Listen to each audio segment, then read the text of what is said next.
Dili na madayon ang barangay ug sangguniang kabataan elections karong Disyembre. Atong sayron ang reaksyon sa mga opisyal sa barangay sa Davao City pinaagi sa live report ni Argil Relator. Argil. Sara, ginalantaw sa mga barangay officials sa Davao City isip higayon ang ilang one-year extension sa katungdanan aron nga mapadayon ug matapos nila ang ilang mga nasugdang proyekto ug programang pangkalabuan sa ilang barangay. Kinihuman nga gipirmahan na ni President Bongbong Marcos ang balaod nga nagpostpone sa barangay ug SK elections ngadto na sa October 2023. Gipirmahan na ni Pangulong Ferdinand Marcos Jr. ang balaod nga magpostpone sa barangay ug SK elections. Busa inay sa karong Disyembre, ipahigayon na kini sa ulahing Lunes sa October 2023. Ipahigayon ang eleksyon matag tulo ka tuig.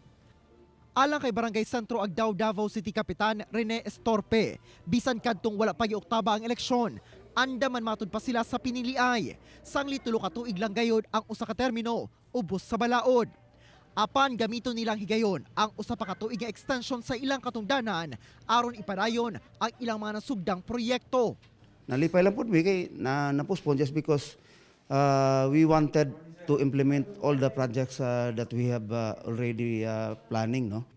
Positibo sab ang panglantaw sa mga barangay kagawad sa maong lakang sa gobyerno. Sa kanunay, magampanan na mo ang mga trabaho isip mga kagawad nga legislator maghimog mga pamalaod nga unsay mga kayuhan diya sa barangay. Bisa mo nga part, medyo advantage siya kay naapamidaghang wa ma-implement, no? Unya taas pa kami panlantaw sa mga barangay.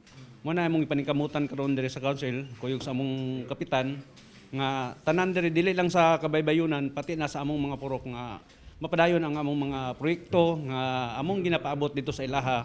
Sumala sa COMELEC, gisiguro nila nga dili masayang ang mga election paraphernalia nga naandam na unta.